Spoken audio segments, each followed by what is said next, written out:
think of comedy greats, you truly do think of the likes of Peter Sellers, particularly for my generation, the Pink Panther films. They were great fun, put him on the world stage, and more importantly, cemented his role as a comedy icon.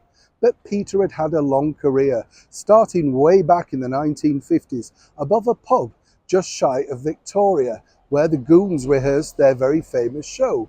A lot of people around the world didn't truly get the Goon show. One person who did, who simply adored it, was none other than the very young Prince Charles, who was so thrilled to make friends with the likes of Spike Milligan and Harry Seacombe, alongside Peter Sellers and others like Michael Benteen. But also, I was lucky enough to meet another comedy legend, the late and brilliant Bob Monkhouse.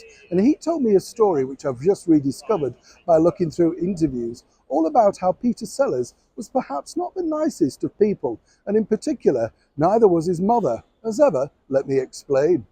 Hi, good morning, Neil Sean here at the very heart of London today. Yes, Bob Monkhouse was a genius, there's no two ways about it.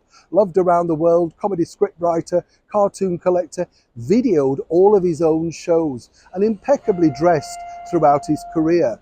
Now, I met him as he was promoting his last autobiography very near the end of his life, and he came into a radio station early one morning to do the interview.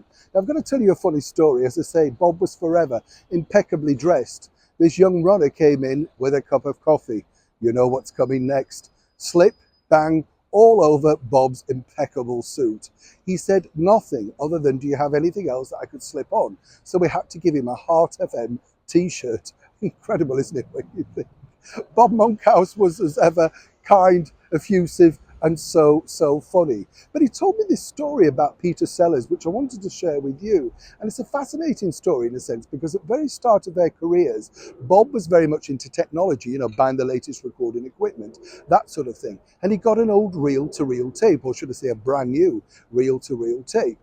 And Peter was absolutely fascinated by this, particularly as he was developing his sort of array of comedy voices. He asked if he could borrow it. Bob, yes, said, yeah, okay, yeah, but, not too long, but yes. He never got it back, and it got worse. Bob told me this story a lot better, obviously, but apparently Peter wouldn't return it, so much so that Bob basically thought about getting legal. He eventually went round to the Sellers' house, and apparently Peter's mother went apoplectic, saying, no, he needs that. He's a comedy genius, and he's developing, these voices that are going to make him rich and famous. Bob suggested then, well, why didn't she buy him his own reel-to-reel tape? This was unheard of.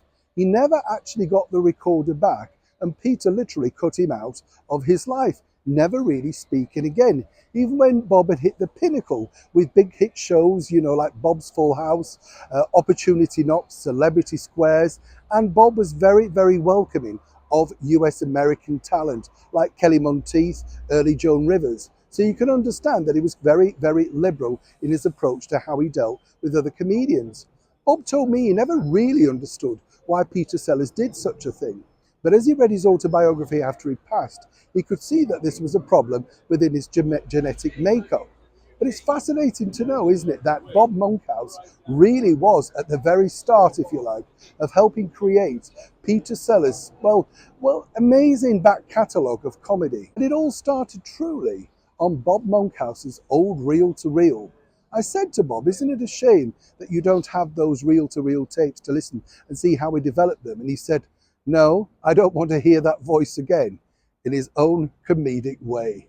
Two legends, two fallouts, but more importantly, what a genius level of work they both left behind. Neil Sean, Parliament, London.